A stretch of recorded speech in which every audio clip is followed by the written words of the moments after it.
안녕하세요. 다들 아시다시피 HF의 임상 3상 결과가 OS는 임상적 유의미성이 확보가 됐고 통계적 유의미성이 좀 부족하다는 것을 알고 계실 텐데요. 통계적 유의미성은 p-밸류 값을, 즉 p-값을 통해서 확인하게 됩니다. 그런데 그 p-값이 많은 비판을 받고 있다는 사실을 제가 알려드리려고 영상을 찍게 되었습니다. 그래서 통계적으로 유의미한 결과는 얼마나 유의미할까? 과학 발전 저하는 연가설 유의성 검정 방식이라고 되어 있는데요. 내용을 보면은 연가설 유의성 검정이 연구자 입맛에 맞게 악용될 수 있다는 점은 재현성 위기에 배경이 되고 있다고 하는데요. 재현성은 어떤 실험을 했을 때 똑같은 조건에서 하면은 똑같이 결과가 나와야 된다는 겁니다. 예를 들면 이제 제가 논문을 썼어요. 그래서 이렇게 해가지고 이런 결과 나왔다라고 했습니다. 근데 저기 어디서 살던 애가 갑자기 의심의 눈초리로 야 이거 내가 한번 검증을 해봐야 되겠다라고 해가지고 똑같이 조건을 맞춰가지고 했습니다. 실험을. 그런데 결과 다르게 나왔어요. 그러면은 그거는 뭔가 잘못된 거죠. 논문이. 그래서 그게 재현성이 확보가 되지 않았다는 것이고요. 그래서 뭐 다 살펴볼 거지만은 결론부터 말씀드리면은 우리가 통계적 유의성을 확인하는 그 p-value 값도 상당히 여러 가지에서 문제들이 많다는 겁니다.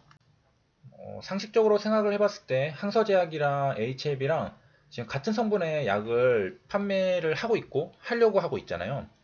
항서제약 같은 경우에는 임상이 아주 잘 나왔습니다. 결과가. 그런데 HLB 같은 경우에는 지금 통계적 유의성에서 약점을 보이고 있죠. 분명 이제 같은 성분의 약이고 다른 거는 뭐 인종 정도가 다른데요. 그리고 만약에 뭐 문제가 있고 그다음에 그랬다면은 뭐 판매 중지됐겠죠. 근데 지금 팔리고 있고 판매가 되고 있고 그다음에 이번에 항서제약에서 아파티니 그 논문 앱스트랙이 나왔잖아요. 또 결과도 좋게 나왔습니다. 그래서 p-value 값도 잘 나왔고요. 그 보면은 둘 다 임상적 유의성은 HLB 임상도 다 잘 나왔습니다. 항서제약도 잘 나왔고. 근데 문제는 지금 통계적 유의성 부분에서만 다른 거잖아요. 일단 여기까지 하고 쭉 살펴보도록 하겠습니다. 자, 여기서 이제 다룬 사례는 에어레이지, 기내 난동이라는데요. 땅콩해양 사건으로 해서 사람들 관심이 많이 갖게 되고, 이런 논문도 이제 재조명되고 막 그런 얘기가 나왔다 하는데, 제가 간단하게 요약을 해드리도록 하겠습니다. 기내 난동이 어떠어떠할 때 일어난다라는 것을 누가 이제 연구를 해본 겁니다. 그래서 이러면은 더 많이 일어난다. 예를 들면은 이코노미 좌석이 하나 늘어나면은 기내 난동이 일어나는 게 1.0031배 증가한다. 이런 겁니다.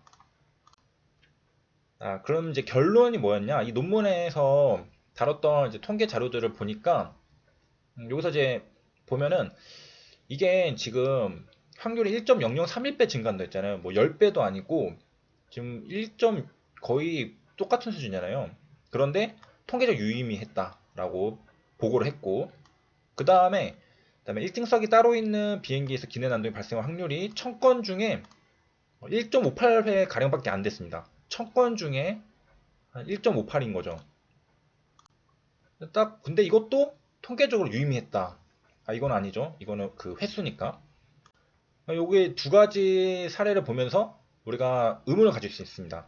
이게 뭐 두 배도 아니고 너무나 작게 증가하는 게 현실적으로 의미가 있나? 그리고 1000건 중에 1.58회 밖에 발생 안 하는데 이 사건에 대해서 확률을 말하는 게 의미가 있을까?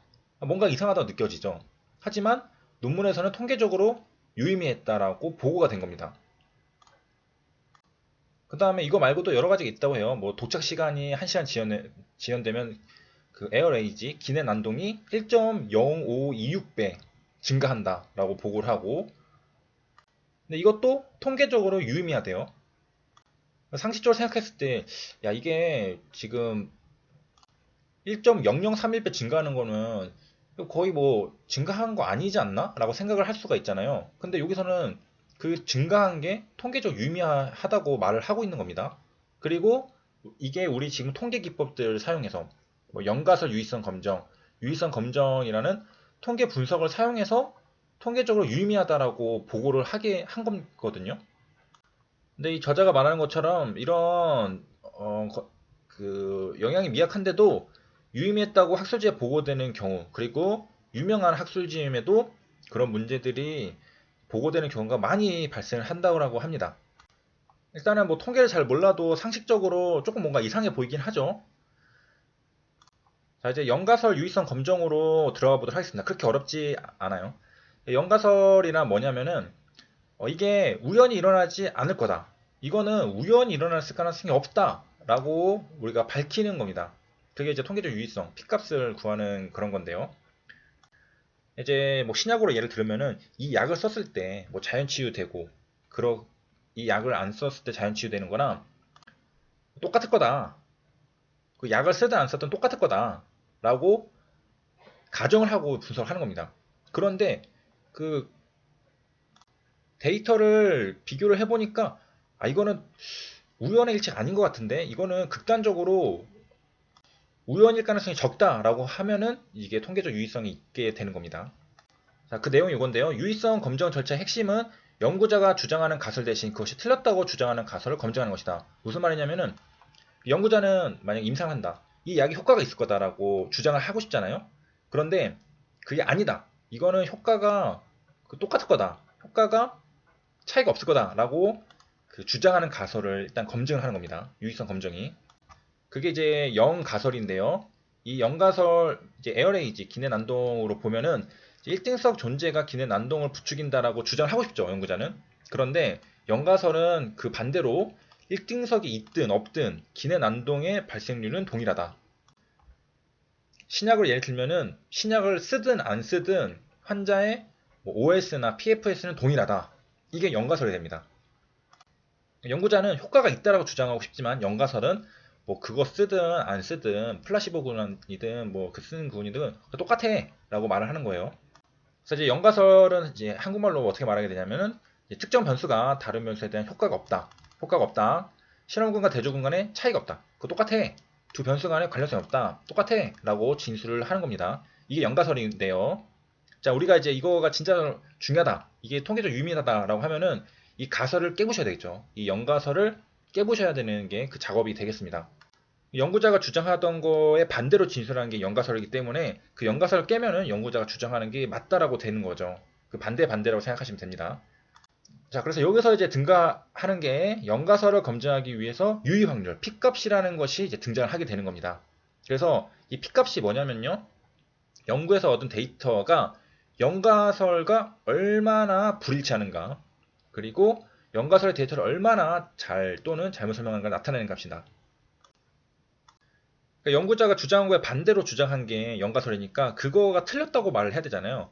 그 데이터랑 연가설이랑 불일치해. 그거 두 개는 맞지가 않아. 그러니까 애초에 연구자가 주장했던 그게 맞다라고 하는 거잖아요. 그래서 P값은 연가설이 일단 맞다고 가정했을 때 이 관측된 데이터들 보니까 이 극단적인 데이터 이거는 우연히 일어날 확률이 아니다. 이건 우연이라고 볼 수가 없다라고 말을 하게 되는 게 P값이 보여주는 거고요. 그게 연가 142를 가지는데 그 값이 작아야 됩니다. 그래야 연가설이랑 데이터가 불일치하다라는 뜻이거든요. 그래서 우리가 기본적으로 0.5, 0.05 보다 작을 때 P밸류 값 보면은 다 0.05를 기준으로 합니다. 그보다 작으면은 오케이 하고 넘어가거든요. 저도 그 이전에 앱스트랙들 본 것들 한번 영상 다시 보시면은 0.05만 확인하고 넘어가거든요. 저도.